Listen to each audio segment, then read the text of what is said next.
Salut à toutes et à tous, c'est Mathéo et j'espère que vous allez bien. On se retrouve aujourd'hui dans cette nouvelle vidéo où je vais vous parler de comment créer votre entreprise quand vous avez 18 ans. Quand vous avez 18 ans, parce que vous avez un petit peu plus de souplesse au niveau des statuts juridiques que vous allez pouvoir monter. Vous n'êtes pas aussi restreint qu'à 16 ans.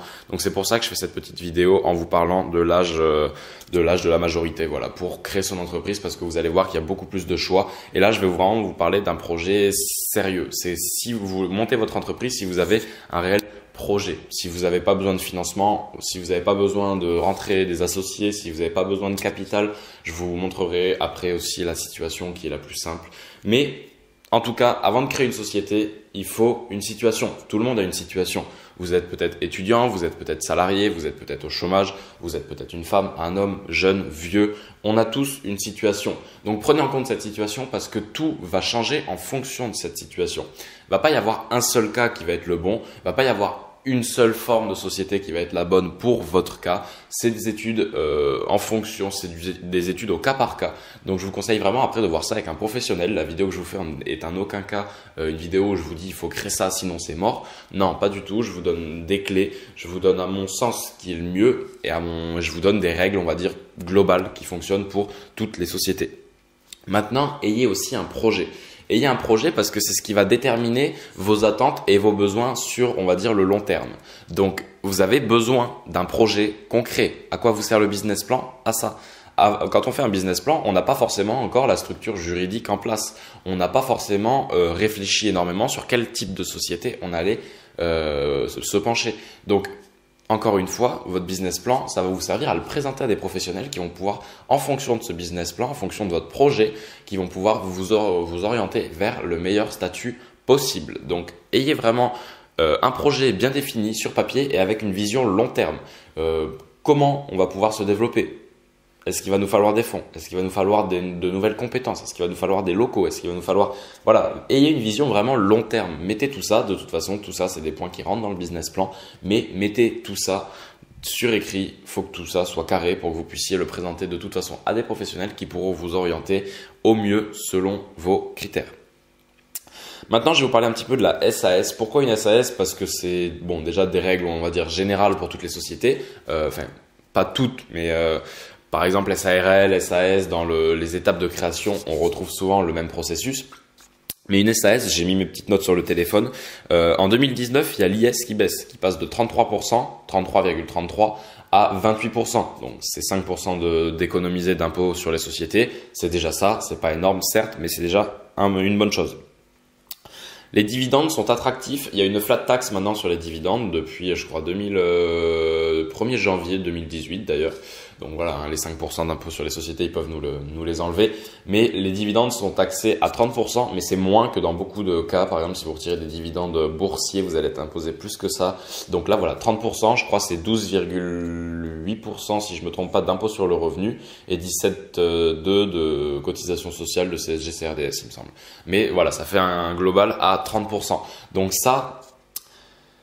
Vous avez les dividendes qui sont imposés, mais qui sont quand même plus attractifs que dans certains cas. Et vous avez aussi ces dividendes qui ne sont pas limités, parce que jusqu'à, je sais plus exactement quand, les dividendes étaient limités à 10% du capital. Aujourd'hui, vous pouvez prendre peut-être même 100, 300, 400, 800% si vraiment votre entreprise fait des trucs de folie. Vous pouvez prendre ce que vous voulez. En dividende, vous n'êtes plus limité à 10% du capital. Vous ne payez que ce que vous consommez. Oui, parce qu'il y a dans d'autres sociétés, on payait de l'impôt sur le revenu alors qu'on ne tirait pas de dividendes, alors qu'on se payait pas soi-même, qu'on laissait l'argent dans la société, on payait quand même de l'impôt sur le revenu. Donc ça, c'était une supercherie énorme qui a été résolue et maintenant, on ne paye vraiment que ce qu'on consomme. C'est-à-dire que si vous prenez 1 000 € dans la société, dans la trésorerie de la société, vous paierez l'impôt sur le revenu sur ces 1 000 € et pas sur peut-être les 30 000 que vous avez dans la société. Donc ça, c'est encore un bon point. Et enfin, vous n'avez pas de RSI, mais vous êtes au régime général de la sécurité sociale. Ne me demandez pas pourquoi c'est mieux. On m'a dit que c'était mieux, mon comptable m'a dit que c'était mieux. Donc par rapport à ça, je le crois. Mais c'est vrai que je ne saurais pas vous dire exactement pourquoi. Je pense que ça doit être au niveau des pourcentages, au niveau peut-être du service aussi, que voilà, c'est avantageux d'être au régime social général de la sécurité sociale. Donc maintenant, il va falloir créer votre société. Donc pour créer la société, que ce soit une SARL, que ce soit une SAS, que ce soit une SASU, vous allez devoir rédiger des statuts. Donc rédiger les statuts, c'est l'étape primordiale parce que c'est déjà la première étape de la création de votre entreprise, de votre société. Donc faites ça vraiment d'une manière très professionnelle. Si vous avez besoin de vous entourer d'un comptable, d'un expert comptable ou d'un avocat en droit des affaires, un fiscaliste, faites-le. Faites-le, ce sera un bon investissement. Ne faites pas forcément rédiger vos statuts par un avocat ou ça, vous pouvez le faire vous-même si vous voulez faire vraiment des économies. Mais soyez quand même professionnel sur la création de vos statuts parce qu'il ne faut pas qu'il y ait de coquilles dedans, il ne faut pas qu'il y ait de vices qui puissent vous embêter ensuite pour le développement de votre société. Donc prévoyez vraiment tous les points. Vous avez des modèles de statuts sur Internet qui sont très bien faits. Vous pouvez les reprendre, vous mettez vos informations, vous les faites checker à un avocat ou une personne compétente dans votre domaine et derrière, il peut vous faire une petite amélioration. Il vous prendra peut-être quelques honoraires, mais ce ne sera pas méchant. Mais faites ça vraiment d'une manière très professionnelle. Je vous conseille de vous entourer d'un professionnel pour faire ça parce que les statuts, c'est ce qui va tout, ça va être, je sais pas trop comment l'expliquer, mais ça va être vraiment la genèse de votre entreprise. Donc, ça va être la création, c'est là où tout va se mettre en place. Donc, si, voilà, je sais pas, on pourrait comparer à un bébé, par exemple. S'il y a quelque chose qui dysfonctionne au début, ça va s'empirer, il va être handicapé. Quand il va grandir, ça va l'embêter et ça va rester à vie. Donc, vraiment, ne déconnez pas avec les statuts. Je pense que c'est très important. Faites quelque chose de très professionnel. Ensuite, vous allez devoir faire une liste des souscripteurs. Donc, les souscripteurs, c'est qui? C'est les associés. Admettons que vous êtes 2, 3, 4, 10 associés. Faut mettre dans cette liste le nombre d'associés que vous avez, leur identité. Vous avez pareil des modèles de liste de souscripteurs sur Internet qui sont très bien faits. Reprenez-les, mettez vos informations dedans et ce sera parfait. Maintenant, vous allez devoir déposer le capital social à la banque. Donc, comment on dépose un capital social à la banque? On ouvre un compte professionnel dans une banque et on dépose le capital qu'on veut mettre. Donc, admettons, on dépose 1000 € de capital social. Ces sous sont bloqués, on ne peut plus y toucher et la banque nous donne une attestation de dépôt de capital social qui va nous servir pour notre dossier ensuite qu'on va amener au CFE.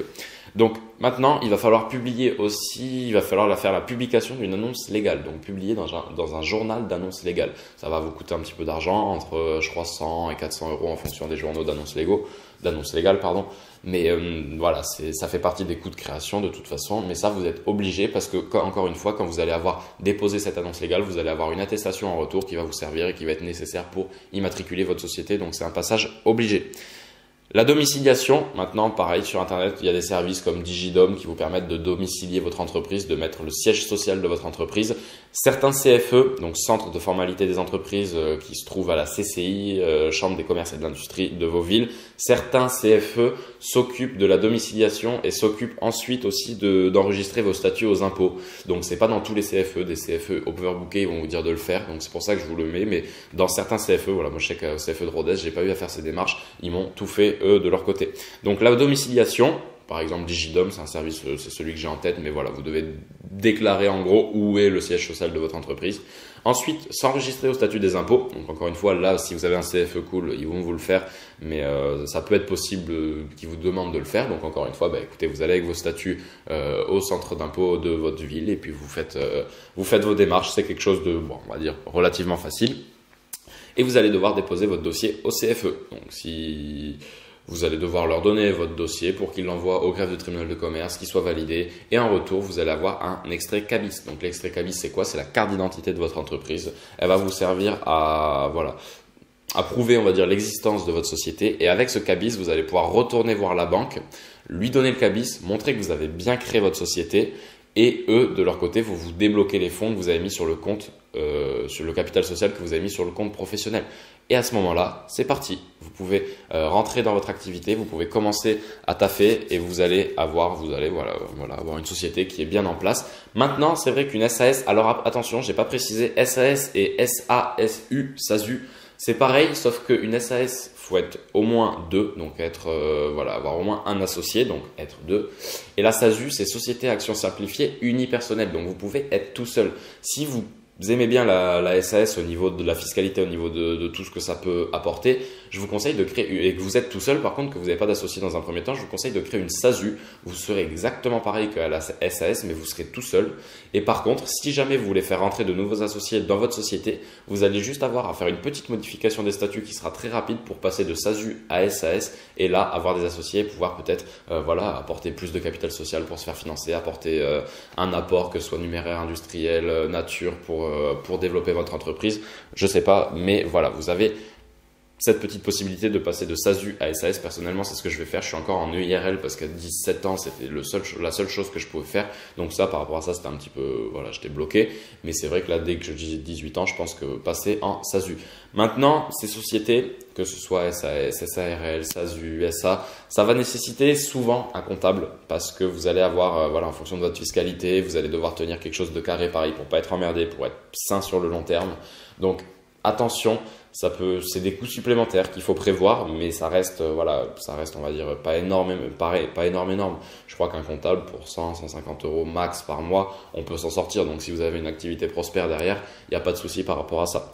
Dans certains cas, ça nécessite aussi un commissaire aux comptes. Donc, un commissaire aux comptes, c'est qui? C'est quelqu'un qui va valider, en gros, les comptes de votre entreprise. Donc, une société qui n'a pas eu de commissaire aux comptes et qui montre des chiffres peut être remise en doute parce qu'on se dit ouais mais ok mais ça n'a pas été validé par un professionnel, donc est-ce qu'il nous ment, est-ce qu'il y a une coquille derrière? Donc par rapport à ça, des commissaires aux comptes, ça peut vous servir aussi. Parlez-en à vos comptables éventuellement, je pense qu'ils ont tout le temps des commissaires aux comptes sous le coude qui peuvent vous aider, qui peuvent être là. Ça, encore une fois, les commissaires aux comptes, c'est pas quelque chose qui vous revienne très cher. Maintenant, comme je vous disais, si jamais vous êtes tout seul, que vous n'avez pas besoin forcément de financement, vous pouvez vous lancer avec vos compétences, avec vos connaissances, privilégiez peut-être le statut auto-entrepreneur dans un premier temps. C'est peut-être pas le plus avantageux fiscalement et encore que honnêtement, c'est quand même très bien. J'ai pas tout en détail, mais je sais que globalement, on n'est pas beaucoup plus imposé. Et en plus, ça va être vraiment très simple parce que vous n'allez pas avoir spécialement de comptabilité à gérer, vous allez pouvoir gérer ça tout seul. Donc au final, peut-être le petit pourcentage de plus en imposition, vous le récupérez derrière sur la comptabilité. Maintenant, attention, je ne connais pas exactement tous les statuts, mais vous êtes bloqué à un certain chiffre d'affaires. Vous ne pouvez pas voilà, décoller complètement et atteindre des sommets en auto-entrepreneur. Et vous allez être tout seul. Donc si vous avez besoin de fonds, d'investissement de la part de tierces pour vous aider à financer votre entreprise, là ça va être compliqué, vous n'allez pas pouvoir le faire. Donc vous allez devoir passer dans une société plus importante. J'espère que cette petite vidéo vous a plu. Si c'est le cas, n'hésitez pas à me le dire dans les commentaires, ça me ferait très plaisir d'avoir votre retour. Si vous voulez une vidéo sur la fiscalité des SAS, SARL, savoir comment sont imposés les dividendes, dites-le moi également dans les commentaires, je me ferai un plaisir de faire une vidéo là-dessus. J'espère que vous avez été attentifs, je vous remercie pour votre attention, je vous dis à la prochaine, ciao ciao.